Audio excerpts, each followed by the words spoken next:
सोचिए आप किसी की शिकायत करने पुलिस स्टेशन जाते हैं और पुलिस उल्टा ही आपको धर ले तो कैसा लगेगा। जी हाँ, कुछ ऐसा ही मामला बनारस हिंदू विश्वविद्यालय प्रशासन ने अपने छात्रों के साथ किया है। बीएचयू ने आईआईटी बीटेक की छात्रा से गैंगरेप मामले में विरोध कर रहे 13 छात्रों को 11 महीने बाद अनुशासनहीनता का हवाला देकर सस्पेंड कर दिया। घटना के 1 साल 1 महीने बीत जाने के बाद जांच कमेटी की रिपोर्ट पर ये कार्रवाई की गई है। बीएचयू प्रशासन ने आकांक्षा, इप्सिता, चंदा यादव, उमेश यादव, अनुरति, सिद्धि, अमित और अमन को 30 दिन के लिए निलंबित किया है, तो वहीं रोशन पांडे, राजीव नयन, सुमन आनंद, अनुपम को 15 दिन के लिए निलंबित किया गया है। इस कार्रवाई में आईसा और एनएसयूआई संगठनों के छात्र भी शामिल हैं। अब नजर डालते हैं उस मामले पर जिसको लेकर के बीएचयू ने ये कार्रवाई की है।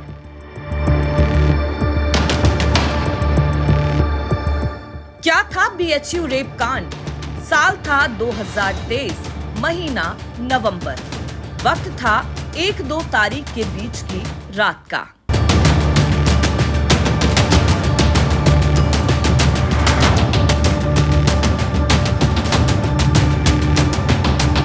बनारस हिंदू विश्वविद्यालय आईआईटी में बीटेक सेकेंड ईयर की छात्रा अपने साथी के साथ यूनिवर्सिटी कैंपस से गुजर रही थी। तभी कृषि विभाग स्मृति हॉस्टल चौराहे पर बाइक सवार कुछ बाहरी लड़कों ने उन दोनों को घेर लिया। बताया गया कि उन लड़कों ने बीएचयू आईआईटी की छात्रा का यौन उत्पीड़न किया है। केस डायरी के मुताबिक उन लड़कों ने जबरन छात्रा के कपड़े उतरवाए, छात्रा को पीटा, छात्रा का फोन छीना, छात्रा की तस्वीरें खींची, छात्रा का वीडियो भी बनाया। जिसके बाद छात्रा ने इस पूरे प्रकरण की सूचना पुलिस को दी। उधर सुबह होते ही ये खबर पूरे कैंपस में आग की तरह फैल गई। जिसके बाद छात्रा के साथी एक साथ एक जगह पर जमा होने लगे, हंगामा होने लगा, नारेबाजी हुई, कैंडल मार्च निकाला गया, पुलिस हरकत में आई। आरोपी युवकों पर छेड़छाड़ का मुकदमा दर्ज कर जांच शुरू की गई, मगर छात्र पुलिस की कार्रवाई से संतुष्ट नहीं हुए। बवाल और बढ़ा। इस बीच पुलिस ने पीड़ित छात्रा को कोर्ट में बयान भी करवाया।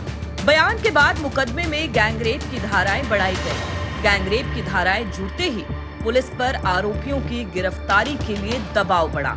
सीसीटीवी और छात्रा के बयान होने के बाद भी पुलिस के हाथ आरोपियों तक नहीं पहुंच पा रहे थे। इसकी वजह शायद आरोपियों का सत्ताधारी पार्टी बीजेपी से जुड़ा होना बताया गया। हालांकि बाद में इन तीनों को बीजेपी ने भी निष्कासित कर दिया था। बहरहाल मामले के सियासी तूल पकड़ने के 3 महीने बाद 30 दिसंबर 2023 को गिरफ्तारियां की गयी। पुलिस ने गैंगरेप के तीनों आरोपियों अभिषेक चौहान, कुणाल पांडे और सक्षम पटेल को गिरफ्तार कर लिया। गिरफ्तार करने के बाद पुलिस ने तीनों को जेल भेज दिया।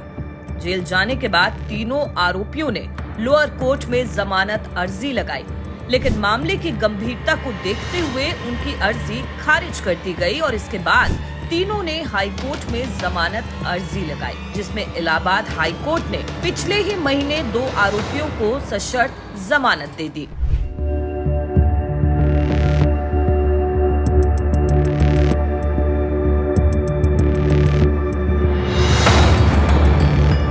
मामले में अब क्या? अब इस मामले में आज क्या हो रहा है उस पर वापस लौटते हैं। बता दें कि इस घटनाक्रम के बीत जाने के करीब 330 दिन बाद बीएचयू प्रशासन ने उन छात्रों पर कार्रवाई की है जो बलात्कार के आरोपियों का विरोध कर रहे थे। और ये कार्रवाई क्यों की गई है ये भी आपको बता देते हैं। दरअसल बीएचयू रेप कांड के बाद आईसा और एनएसयूआई के कुछ छात्र यूनिवर्सिटी कैंपस के सिंह द्वार पर विरोध प्रदर्शन कर रहे थे और इस दौरान सियासी बयानबाजी को लेकर के मामला बिगड़ गया, जिसके बाद आईसा और एबीवीपी के छात्रों के बीच बवाल की स्थिति पैदा हो गई।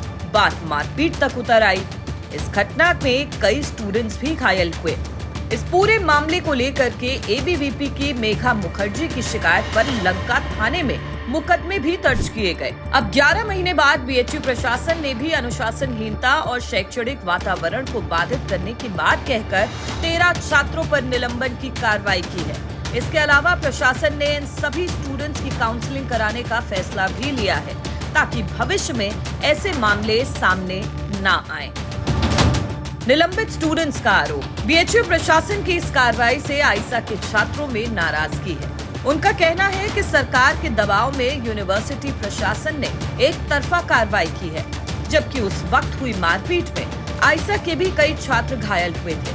निलंबित छात्रों का कहना है कि हमें सजा दी जा रही है, जबकि बलात्कारी खुलेआम घूम रहे हैं। छात्रों का कहना है कि इस बात पर हम कुलपति से मिलकर के अपनी बात रखेंगे। छात्रों की माने तो विरोध की आवाज को कुचला जा रहा है।